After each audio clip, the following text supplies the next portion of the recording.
The thing about marble floors is they don't forgive you. When you hit one, it hits back. My name is Chelsea Murray. I'm 27 years old. I work the early shift at a dry cleaner on Milwaukee Avenue. And on the night of October 14th, I was lying on the floor of a $4 million Chicago penthouse in a dress I borrowed from my coworker Kaylee, bleeding from my lip in front of 80 strangers who all chose to look at their shoes. My dad put me there, but my mom told him to. Let me back up 6 minutes. The party was for me. That's what the invitation said. Chelsea's 27th, a celebration of family. My mom sent those invitations herself. Cream cardstock, gold embossing. The kind of stationery that costs more than my weekly paycheck. She'd rented the top floor of the Langham Hotel on Michigan Avenue, orchids on every table, a string quartet near the floor-to-ceiling windows overlooking Lake Michigan. I should have known right then. My mom doesn't celebrate me. My mom uses me. I was standing near the bar holding a glass of sparkling water, watching her work the room, squeezing Senator Williamson's arm, whispering something to Oliver Dawson's attorney, touching every powerful shoulder like she was collecting debts. That's what my mom does. She moves through money the way most people move through air, effortless, invisible, and quietly deadly. My dad was already 3 drinks in. I could tell by the way he kept straightening his collar, a nervous habit he's had since I was 9 years old. My dad is not a cruel man by nature. That's the part nobody understands. He's not a monster. He's something almost worse. He's weak. He's a good man who let a dangerous woman hollow him out over 20 years until all that was left was whatever my mom needed him to be that evening. And that evening, she needed him to be a warning. At 8:20, my mom clinked her champagne glass. The quartet stopped. The room turned. 80 people in designer clothes gave her exactly what she wanted, their full, obedient attention. "Before we toast our Chelsea," she said, "I want to say something from the heart." She talked about sacrifice, about the phone call she got in 2001 when Child Services asked if she and my dad would consider taking in a 4-year-old girl whose parents had just been killed in a car accident on I-90. She talked about sleepless nights and therapy bills and private school tuition. She talked about love, the unconditional kind. The room was nodding, glasses were lifting, and I was watching my dad, because I'd seen my mom do this before, build the room up, warm them, make them feel like witnesses to something beautiful, right before she burned something down. I clocked it, the moment. She turned to my dad, her lips barely moved, almost a whisper. "Remember what she did. You know what to do." My dad's glass hit the table. He crossed the floor in 4 steps. I didn't even raise my hands. The shove caught me square in the chest, both palms full force, and my heel caught the edge of the marble step behind me. And then there was nothing, just air. And then the floor. Cold, so cold through the fabric of Kaylee's dress. I tasted blood where my lip split against my teeth. Somewhere behind me, a woman gasped. A champagne flute shattered. And then, silence.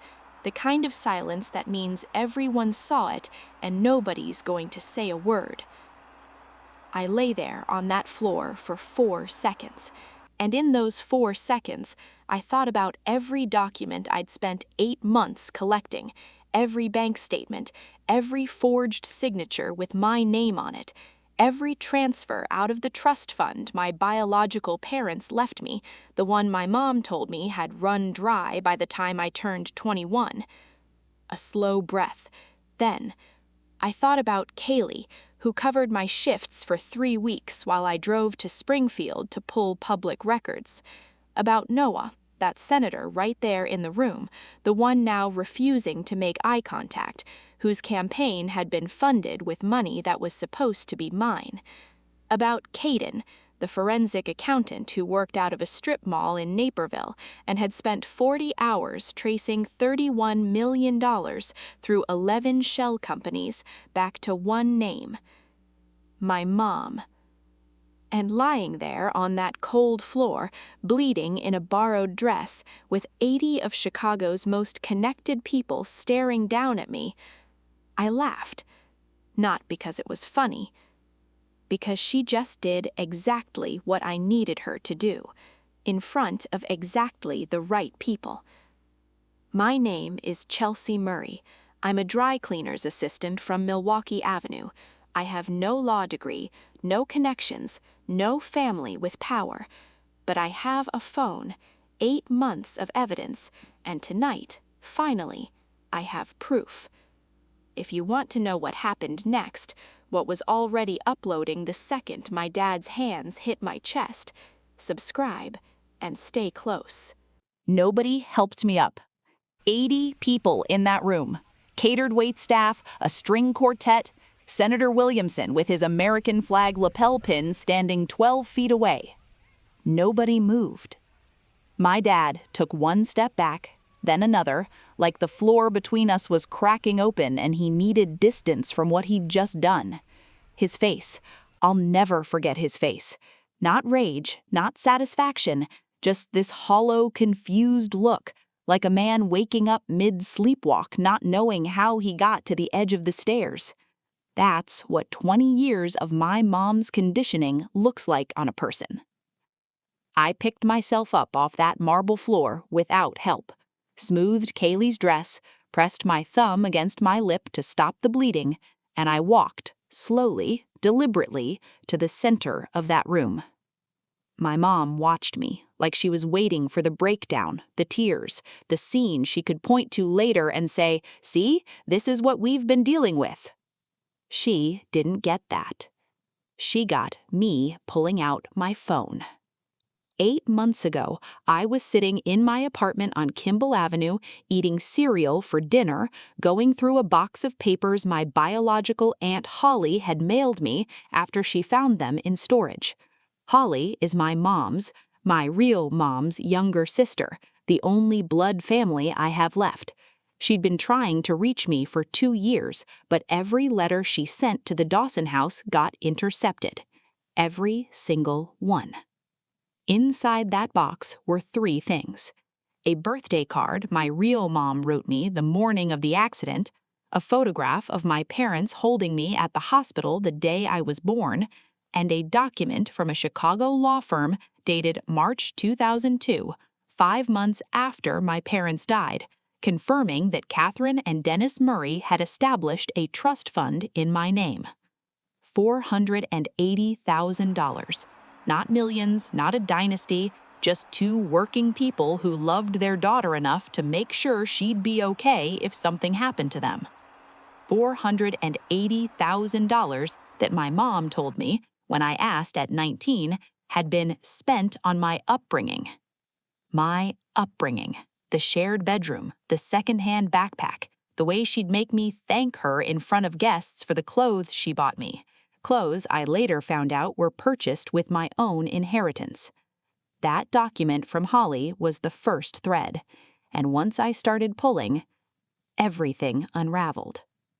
I opened the Photos app on my phone and connected it to the Langham's presentation screen, the same one my mom had used 20 minutes earlier to display a slideshow of family memories set to piano music. The room didn't know what was happening yet. My mom did. I watched her face change the second she saw me reach for the HDMI cable on the podium. "Chelsea, honey, what are you doing?" Sharing. The first document hits the screen. The trust fund statement. Original. Dated 2001. Then the withdrawal records. 31 separate transactions over 9 years.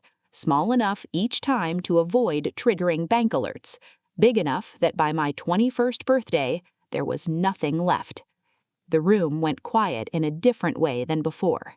Not the polite silence of an audience, the tight, airless silence of people realizing they are standing inside they want no part of.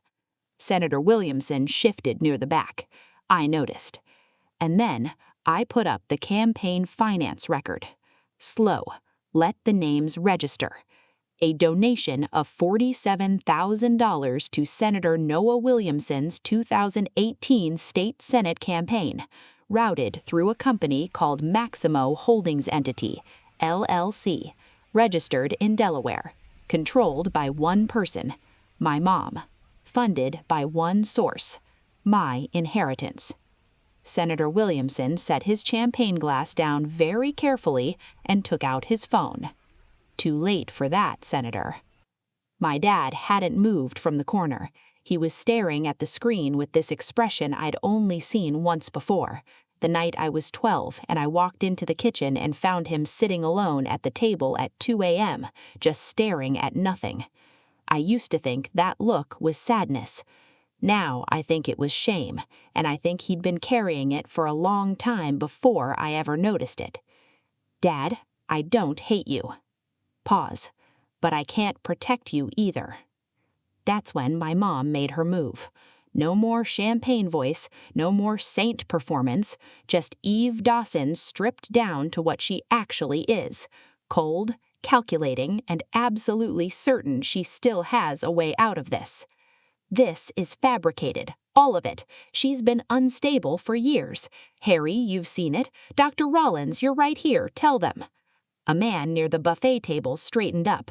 Maximo Rollins, a psychiatrist, my mom's psychiatrist, who I later found out had been paid, with my money, to prepare an evaluation diagnosing me with delusional disorder, on a patient he had never once examined.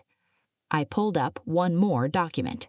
Dr. Rollins' bank records, specifically a wire transfer of $9,000 from Maximo Holdings Entity, dated 6 weeks ago, the same week he signed my evaluation. The room was absolutely still. Dr. Rollins sat back down. Now, the moment that changes everything. My phone buzzed. I looked down. A text from Caden, my forensic accountant, sitting in a car outside the Langham right now, laptop open, watching a live stream I'd set up on a second phone hidden in the floral arrangement near the bar. IRS tip line confirmed receipt. FBI Financial Crimes, Chicago Field Office, your package opened 6:47 p.m. tonight. They were already watching Williamson. Chelsea, you just gave them everything they needed. I looked up at my mom. She was still talking, still performing, still working the room like she could spin this, like she could find one person in that crowd willing to be her ally right now. I used to need her to see me. I used to lie awake as a kid, wanting her to just once look at me like I was hers, like I belonged somewhere, like the word family meant something in that house on Maple Street in Evanston, where I grew up sleeping under a quilt my real mother had sewn before she ever knew she was going to die on I-90 at 31 years old. What I need, what I came here for tonight, I already have. And my mom is just now starting to understand that. Because what she doesn't know yet, what none of them know yet, is that Holly wasn't the only person who'd been trying to reach me for years. There was someone else, someone who'd been inside that house, someone who watched everything, someone who wrote it all down. There are people in this world who see everything and say nothing. Not because they don't care, because they're afraid of what speaking costs. I know that feeling. I lived inside it for 23 years. So when I tell you about Holly, my real mom's little sister, I need you to understand what it took for her to do what she did next. Holly Brennan is 44 years old. She works at a public school in Rockford, Illinois, teaching 3rd grade. She drives a 2009 Honda with a cracked bumper. She is the least powerful person in that Langham ballroom by every measure that room uses to count power. She was standing near the coat check when my dad shoved me. She'd been there the whole evening. My mom had no idea I'd put her on the guest list. I'd listed her under her married name, Mitchell, and my mom, who curates her invite lists like a weapons cache, had no reason to flag a name she didn't recognize. Holly had spent the last 6 years trying to get to me. 6 years of letters returned, emails that bounced back from addresses my mom had quietly changed without telling me. 2 visits to the Evanston house, where she was told by my dad who I truly believe did not fully understand what he was doing, that I didn't want contact. I never knew she came. I never knew any of it until that box arrived on Kimball Avenue 8 months ago, with a note tucked inside the birthday card that said simply, "Chelsea, I've been looking for you. I have things you need to know. I loved your mother. I love you. Please call me. Aunt Holly." I called her that same night. We talked for 4 hours. I cried for most of it. But Holly didn't just bring me grief. She brought me a name. The presentation screen still had the campaign finance records up. Senator Williamson had moved to the far wall and was now in a very quiet, very intense conversation with a man I recognized as his chief of staff, Owen. The kind of conversation that involves a lot of stillness and no eye contact. My mom had pivoted. She was doing what she always does when a frontal attack fails. She was working the edges, moving through the crowd in low murmurs, touching arms, planting seeds. She's troubled. We've tried everything. This is exactly what we were afraid of.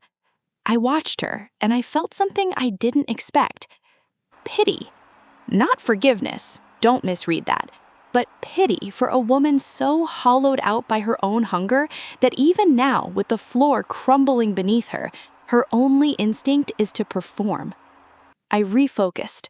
I turned to the room. "There's one more person I'd like you to hear from tonight." She stepped forward from near the coat check, small, quiet, wearing a dress that was clearly purchased specifically for this evening.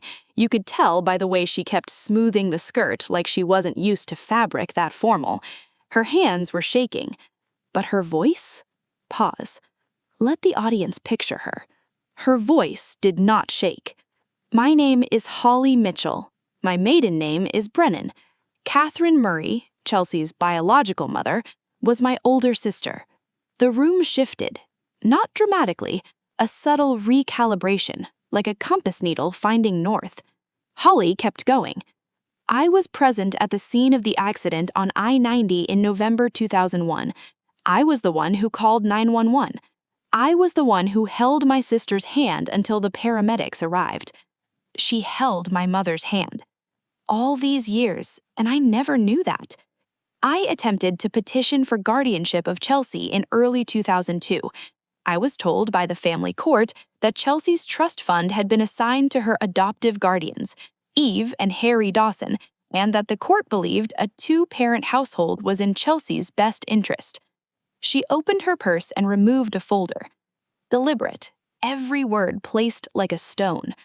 What I am holding is the original guardianship petition, and attached to it is an affidavit from the family court clerk, retired now, living in Tucson, who processed our case. She states that she was contacted twice by a woman identifying herself as a family attorney representing the Dawsons. She states that certain documents in my petition were, her word, misplaced before the judge reviewed the file. Misplaced. In the same way my inheritance was misplaced, in the same way Holly's letters were misplaced, in the same way 23 years of my life got misplaced inside a house where nobody ever once said, "You are wanted, you are enough, you are loved."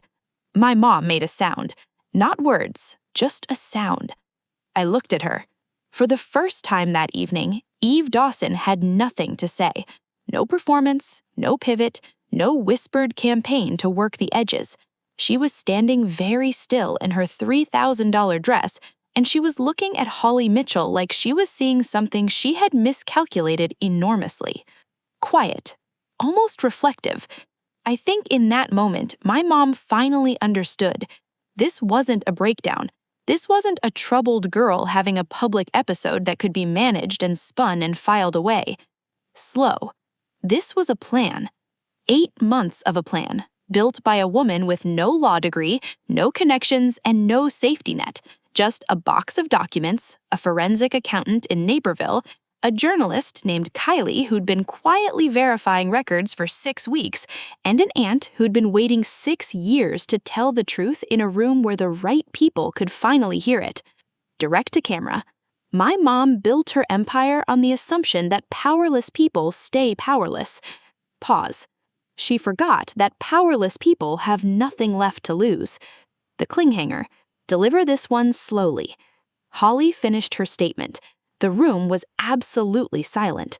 And then Senator Williamson's phone rang. He looked at the screen. His face went the color of old concrete. He answered it, said 3 words. Pause. Yes, I understand. He hung up, looked at my mom across the room with an expression I can only describe as abandonment, like a man stepping off a sinking ship without apologizing for leaving. He picked up his coat. He walked out. Your voice drops. And one by one, the room began to empty. Beat. Not all of them. Some stayed. Some had already taken out their phones and were typing furiously. Lawyers, I assumed, or journalists, or both. Oliver Dawson's attorney was photographing the documents still on the projection screen. But my mom? Almost a whisper. My mom was watching her world walk out the door real time, and she still had no idea. The hook. That the worst part hadn't even started yet. Because Caden, my forensic accountant still in that car outside, had just sent me a second text, and what it said had nothing to do with money. It had to do with the accident on I-90 and what the toxicology report from that night actually showed. I want to tell you something about the night my parents died. I was 4 years old. I was in the back seat, asleep under a fleece blanket my mom had tucked around me at a gas station 30 minutes before the crash. I don't remember the impact. I don't remember the cold. I don't remember the sirens. The first thing I remember, the very first clear memory I have of that night, is a woman's voice, calm, close, saying my name over and over in the dark. That was Holly. For 23 years, I thought that voice was a dream. It was the only real thing in my life. Let me tell you what Caden's text said. Caden had been doing more than tracing bank transfers. For the last 6 weeks, without telling me, because he said he didn't want to send me down that road until he was certain, he had been pulling records connected to the accident itself. Insurance filings, hospital records, the original Illinois State Police accident report from November 14, 2001, and the toxicology report on my father, Dennis Murray, my dad, my real dad. He did not drink, ever. His sister confirmed it. His coworkers confirmed it. His doctor's records confirmed it. Dennis Murray had not had a single drink in 11 years at the time of that crash. His blood alcohol level that night was 0.18, more than twice the legal limit. The original report ruled it an accident. Impaired driver, single vehicle, case closed. But Caden had found something else. Buried inside the hospital intake records from that night, a secondary tox screen, ordered by the attending physician because the primary results were inconsistent with my father's entire medical history. The secondary screen found zolpidem, a sedative, in his bloodstream, in a concentration that, combined with alcohol, would have rendered him completely incapacitated within 40 minutes of ingestion. He wasn't drunk. He was drugged. And that secondary screen was never entered into the official report. The physician who ordered it, Dr. Patricia Lamb, retired 8 months after the accident. Caden found her, living in Scottsdale, Arizona. She had agreed to make a statement. She said she'd been waiting for someone to ask. I read Caden's text 3 times standing in that ballroom. The chandeliers were still on, the orchids were still on every table. Somewhere behind me, a waiter was quietly stacking empty champagne flutes like nothing had happened. And I was standing there holding my phone, trying to process the fact that my parents were not killed by a drunk driver. They were killed for a life insurance policy, a policy that named their 4-year-old daughter as sole beneficiary. A daughter who, within 6 months, would be placed in the legal guardianship of the woman who had been their neighbor, Eve Dawson, who had been inside our house, who had been in our kitchen, who had access to my father's coffee, his food, his drinks, who knew exactly when they were driving to my grandmother's house that night. I looked up from my phone. My mom was 15 feet away, still in the room. Her attorney had arrived, a man in a gray suit who came through the side door and was now whispering urgently in her ear. She was nodding, composed, already rebuilding. That's the thing about Eve Dawson. She doesn't panic. She adapts. I had watched her adapt my entire life, adapt her voice for different rooms, adapt her story for different audiences, adapt her face from warmth to grief to outrage in the time it takes most people to blink. She had been adapting since the night she sat across from a family court judge in 2002 and wept about a little girl who needed a stable home, the little girl whose parents she had just killed. I don't know how long I stood there holding that information inside my chest before I could speak again. It felt a long time. Holly was beside me. She had crossed the room quietly and was just standing there, not saying anything, not touching me, just present, the way she must have stood beside my mother on that highway 23 years ago when I was 4 and the world had just ended. I forwarded Caden's full file to the Chicago FBI field office, sent it to the Illinois State Police Cold Case Division, sent it to Rebecca, the journalist at the Tribune who had been sitting on this story for 3 weeks waiting for my signal. And then I walked across that ballroom floor toward my mom. Her attorney put his hand up. I walked past him. She watched me come, and for just 1 second, 1 single second, I saw something move across her face that I had never seen there before in 23 years. Fear. I stopped 2 feet in front of her. I didn't raise my voice. There was no reason to. I know about the Zolpidem, Mom. Her attorney grabbed her arm. Too late. Because there were still 11 people in that room, and every single one of them heard me. My mom said nothing, but her hands were shaking, and that was the first real thing I had ever seen from her. Not a performance, not a calculation, just fear. The doors opened at 10:47 p.m. 4 people walked in. 2 I didn't recognize. One was Caden, laptop bag over his shoulder, still wearing the same clothes he had on sitting in that car for 3 hours, and one was a woman in a dark jacket with a badge on her hip. She walked directly to my mom. "I'm Special Agent Kaylee Morris, FBI Chicago. I need you to come with me." My mom looked at her attorney. He looked at the floor. She looked at me, and I looked back, the way I had been wanting to look at her my entire life, without flinching. They walked her out past the melting ice sculptures and the flat champagne and the empty chairs where Chicago's most powerful people had been sitting 2 hours ago, applauding her performance. The string quartet was still set up near the windows. Nobody had told them they could leave. My dad was sitting in a chair by the bar, head down, elbows on his knees. He hadn't moved in 40 minutes. I walked over, sat down next to him, didn't touch him, didn't speak, just sat there. The way Holly sat beside me on that highway when I was 4 years old and the world had just ended. Holly found me by the window 20 minutes later. Lake Michigan was dark and flat outside. The city lights reflected off the water like something beautiful that had no idea what had just happened in the room behind us. She stood beside me without saying anything for a long time, and then, "Your mother would have been so proud of you." I didn't say anything.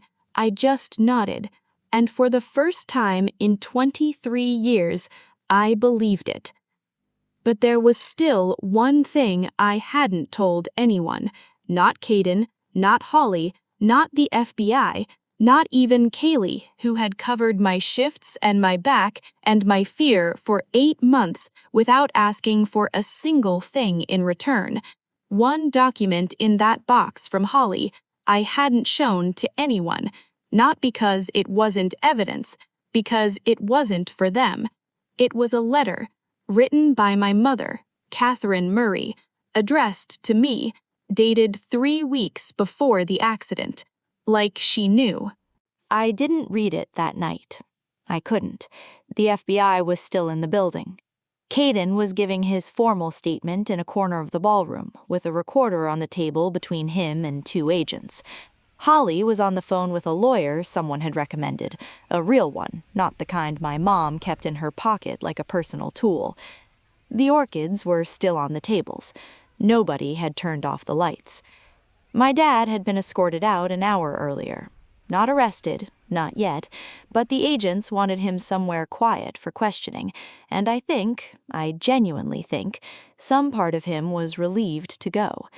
He stopped at the door, turned back and looked at me across that empty room. He said, "I'm sorry I wasn't braver." And then he was gone. I stood there for a long time after that, just standing, in the middle of the Langham ballroom, in Kaylee's borrowed dress with dried blood on my lip and evidence markers on half the furniture around me. And I thought, this is the strangest birthday I have ever had. Almost laughed. Almost. I read the letter the next morning, sitting on the floor of my apartment on Kimball Avenue with a cup of coffee going cold beside me and the box from Holly open on the kitchen table like it had been for 8 months, like it was waiting for me to finally be ready. The envelope had my name on it, in handwriting I didn't recognize, but it felt familiar anyway, the way some things feel familiar before you understand why. I opened it slowly. 2 pages, blue ink. Her handwriting was small and slanted slightly to the right.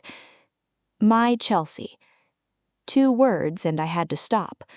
I put the letter down, pressed both hands flat on the floor, breathed, picked it back up. My Chelsea.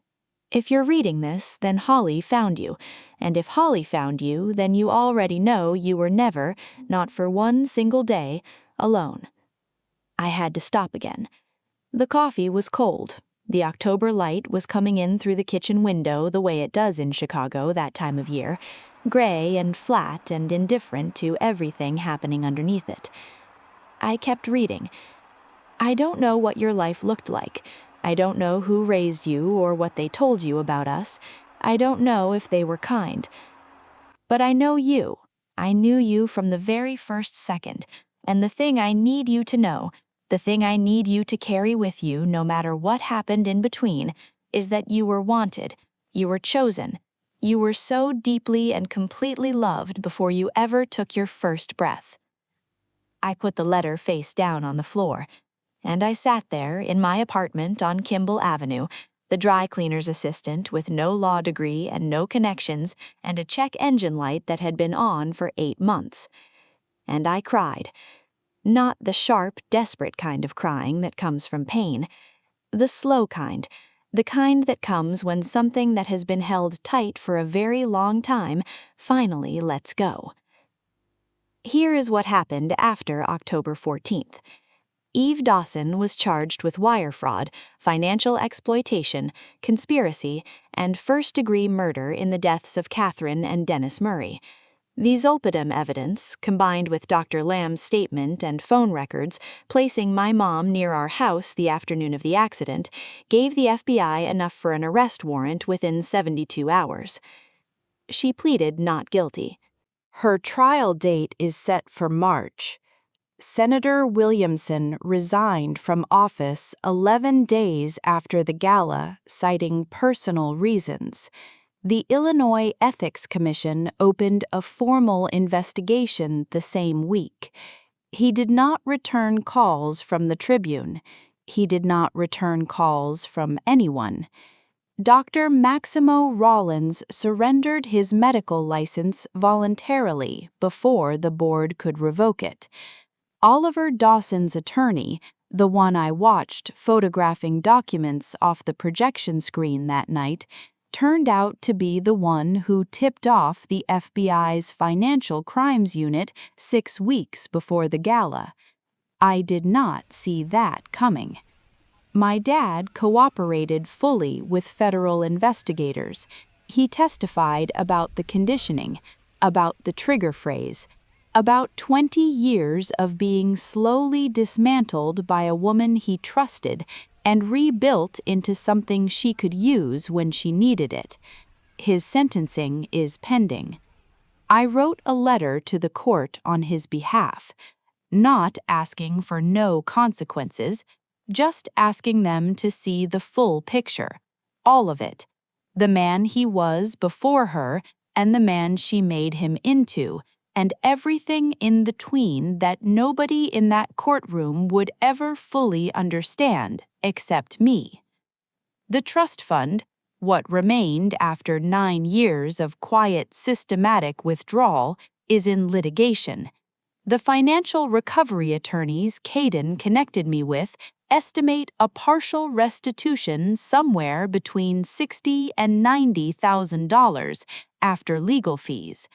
Not the life-changing number you might expect from a story like this. Not a penthouse, not a foundation with my name on the door. Just what's left of what 2 working people set aside for their daughter before the world took them from her. And honestly, that feels like enough. More than enough. I still work at the dry cleaner on Milwaukee Avenue, at least for now. Kaylee hugged me when I walked in the Monday after the gala and did not say a single word about her dress, which tells you everything you need to know about Kaylee. I bought her a new one anyway. Holly drove down from Rockford 2 weeks after everything, and we sat at my kitchen table for 6 hours going through photographs of my parents, my real parents, Catherine and Dennis Murray, who met at a community college in Joliet and got married at the courthouse because the reception money went toward the down payment on a house, who drove a second-hand Volvo and made their own pasta on Sunday nights and loved each other in the ordinary, unglamorous way that turns out to be the rarest thing in the world, who made sure their daughter would be okay, even if they weren't there to see it. I look like my mother. Holly said it the moment she saw me, both times. The first time on that highway when I was 4, and the second time when she walked into the Langham and saw me standing near the bar in a borrowed dress, holding a glass of sparkling water. She stopped, put her hand over her mouth, said, "Catherine, my God." I didn't know what to do with that. I still don't entirely, but I'm learning to carry it. There's a line near the end of my mother's letter, the last thing she wrote before she signed it. I've read it probably 40 times since that morning on the kitchen floor. I have it memorized now. I think I'll have it memorized for the rest of my life. Whatever they took from you, and I pray they took nothing, know that the most important thing is already yours. You came from love, and love doesn't disappear. It just waits. She signed it, Mom. Just Mom. Not Catherine, not her full name, not her signature the way you'd sign a formal document. Mom. Like she knew I would need that word more than her name. Like she knew exactly what had been missing. My name is Chelsea Murray. I am 27 years old. I work the early shift at a dry cleaner on Milwaukee Avenue, and I drive a car with a check engine light that has been on since February, and I eat cereal for dinner more than I would like to admit to anyone. I have no law degree, no connections, no family with power. I have Holly, I have Kaylee, I have Caden, who works out of a strip mall in Naperville and answers his phone on the second ring, even at midnight, even when I'm spiraling about a bank statement that probably means nothing but feels like everything. And I have a letter in my kitchen drawer, written by a woman I don't remember but somehow know in every part of me, that tells me exactly where I came from, and that turns out to be enough. More than enough. If you are sitting somewhere right now carrying something heavy, something you've never told anyone, something that happened to you that wasn't fair and wasn't right, and has been living inside your chest for longer than you can remember, I see you. I'm not going to tell you that justice always comes. I'm not going to tell you it's fast or clean or that it looks the way you imagined it would. Because it doesn't. But I am going to tell you that the truth is worth carrying, even when it's heavy, even when nobody believes you yet, even when you're doing it completely alone from a studio apartment with cereal for dinner, a borrowed dress, and a check engine light that absolutely will not quit. Keep the receipts. Document everything. Find your Holly, find your Kaylee, find your Caden. And when the moment finally comes, don't flinch.